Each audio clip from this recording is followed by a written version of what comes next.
इस वक्त की बड़ी खबर सामने आ रही है, आप तक जानकारी पहुंचा दी। ये बड़ी खबर आपके टीवी स्क्रीन पर।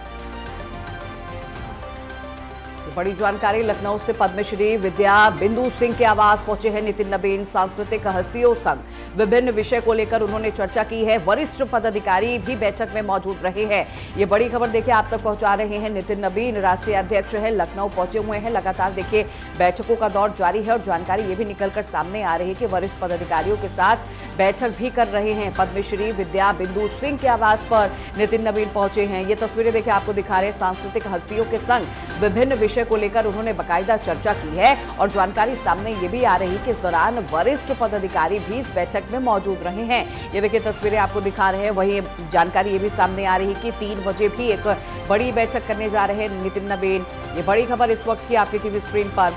सांस्कृतिक हस्तियों संग विभिन्न विषय को लेकर उन्होंने चर्चा की है।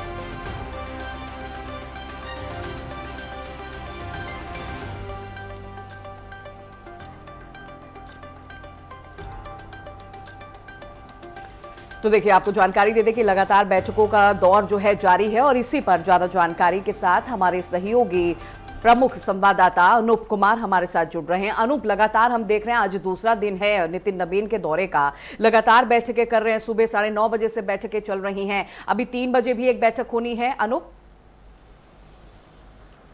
देखिए आज भारतीय जनता पार्टी के राष्ट्रीय अध्यक्ष नितिन नबीन का दूसरा दिन है और सुबह 8 बजे से ही बैठक ताज होटल में चालू हो गई थी। सबसे पहले उत्तर प्रदेश के जो पूर्व प्रदेश अध्यक्ष रहे हैं उनके साथ एक चाय पर संवाद था। उत्तर प्रदेश में पूर्व अध्यक्ष की बात करें तो डिप्टी सीएम केशव प्रसाद मौर्य वहां उस बैठक में मौजूद थे। सूर्य प्रताप शाही इस वक्त वर्तमान में कृषि मंत्री हैं, पूर्व पहले प्रदेश अध्यक्ष रह चुके, वो भी इस बैठक में शामिल थे। जल शक्ति मंत्री स्वतंत्र देव सिंह इस समय जल शक्ति मंत्री हैं और पहले उत्तर प्रदेश भारतीय जनता पार्टी के प्रदेश अध्यक्ष रह चुके हैं। रमा शास्त्री जी पहले प्रदेश अध्यक्ष रह चुके हैं, वो भी इस बैठक में शामिल हुए। लक्ष्मीकांत वाजपेयी राज्यसभा सांसद हैं वर्तमान में, वो भी इस बैठक में शामिल हुए। भूपेंद्र चौधरी इसके पहले प्रदेश अध्यक्ष थे, वर्तमान में एमएसएमई विभाग के मंत्री, वो भी इस बैठक में शामिल हुए। यानी इस पूरी बैठक का जो उद्देश्य था उत्तर प्रदेश के उन हालातों को समझा जाए, उन पक्षों को भी समझा जाए, क्योंकि तमाम जो प्रदेश अध्यक्षों का अनुभव रहा है उत्तर प्रदेश में काम करने का, उसको साझा किया वहां पर और आगामी आने वाले चुनाव को लेकर सबसे अलग अलग करके बातचीत की।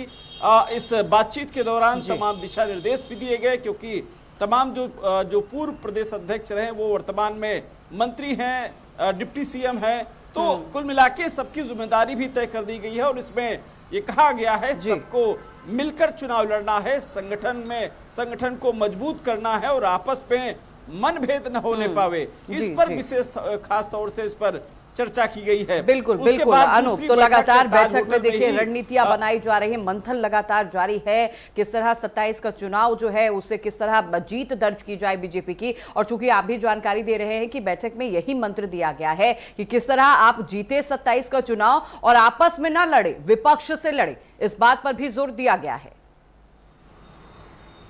बिल्कुल, इसी के साथ साथ दूसरी जो बैठक हुई वो उत्तर प्रदेश में जो घटक दल हैं एनडीए के, उनके साथ बैठक हुई। हालांकि ये बैठक औपचारिक थी, तमाम कयास लगाए जा रहे थे कि हो सकता सीट शेयरिंग को लेकर के, सीटों को लेकर के कुछ बातचीत हो, ऐसी तैयारी करके भी जो घटक दल गए थे। लेकिन उस पूरी बैठक में एक एक करके मुलाकात किया भारतीय जनता पार्टी के राष्ट्रीय अध्यक्ष नितिन नबीन ने और करीब 10 से 15 मिनट हर घटक दल को दिया। उस पर चर्चा हुई कि उत्तर प्रदेश के संगठन को कैसे मजबूत किया जाए, किसकी भागीदारी कैसे रहने वाली है और जिस क्षेत्र में जिस घटक दल की ज्यादा पैठ है, ज्यादा मजबूत है, उस जगह को भी मजबूत किया जाए और अपने जो घटक दल हैं उनको क्षेत्र में जाने के लिए भी कहा है कि अपने क्षेत्र में जाकर के अपने लोगों से मुलाकात करो, अपनी जमीन को मजबूत करो। अपनी जमीन जब को मजबूत करेंगे तो एनडीए की जमीन मजबूत होगी। आने वाले चुनाव में उत्तर प्रदेश में 2027 की सरकार बने, इस पर सब लोगों को मिलके एक साथ काम करना है। तमाम जो घटक दल थे वो सुभाषपा के राष्ट्रीय अध्यक्ष ओम प्रकाश बाहर निकले, उनका भी यही कहना था कि उन्होंने एक गौड़ समाज को भी उन्होंने चर्चा की कि जाति प्रमाण पत्र उत्तर प्रदेश में नहीं बनता है, इस पर सरकार का अगर काम करे तो उस पर आने वाले समय में कहीं न कहीं गौड़ समाज भारतीय जनता पार्टी के साथ हमेशा रहता है और जी। इस बार भी रहने वाला है, तो उनके लिए भी कहीं ना कहीं ये काम करने की जरूरत है।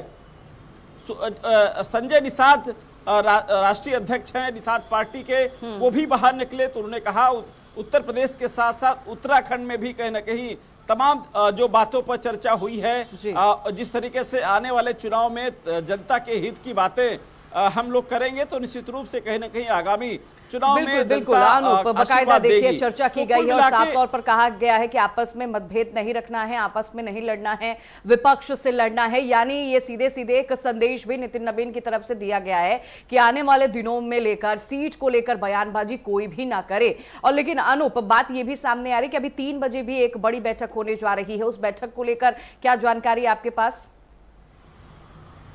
देखिए, बैठकों का दौर लगातार जारी रहेगा। करीब 7 बजे के आसपास तक भी बैठक होंगी। अभी वर्तमान की अगर स्थिति की बात करें तो राष्ट्रीय अध्यक्ष नितिन नवीन जी ब्रजेश पाठक के घर पहुंचने वाले हैं। उसके बाद उसके पहले आपने देखा किस तरीके से डिप्टी सीएम केशव प्रसाद मौर्य से मुलाकात हो चुकी है। उसके बाद सीधे प्रेरणा स्थल जाएंगे, वहां शक्ति केंद्र का जो कार्यक्रम है उसको वहां संबोधित करेंगे। उसके बाद और भी तमाम बैठकों का दौर जारी रहेगा। आप समझिए कि 2 दिन की इस बैठक में लगातार कंटिन्यू बैठक करना। कल शाम को कोर ग्रुप की बैठक हुई, मुख्यमंत्री जी से अलग मुलाकात किया, दोनों डिप्टी सीएम से अलग मुलाकात किया। जो भारतीय जनता पार्टी की नई टीम बनी है उससे भारतीय जनता पार्टी कार्यालय में बात करते, दिशा निर्देश देते नजर आए। वर्तमान में जो सांसद विधायक, पूर्व सांसद विधायक, वर्तमान में एमएलसी, पूर्व एमएलसी, सबसे बातचीत की और तमाम दिशा निर्देश भी दिए गए हैं कि ऑफिस में बैठने की जरूरत नहीं है, फील्ड में जाने की जरूरत है। आप सरकार की योजनाओं को लेकर के हर दिन कहीं ना कहीं क्षेत्र में जाकर के जनता के पास समय दीजिए। बिल्कुल अनूप, तो साफ तौर पर ये हिदायत दी गई है विधायकों को, मंत्रियों को कि गांव में जाइए, कुछ दिन तक ठहरिए, लोगों की समस्याओं से रूबरू होइए, जो समस्या है उस समस्या का समाधान समय पर करिए। बहुत शुक्रिया अनूप आपका जानकारी देने के लिए।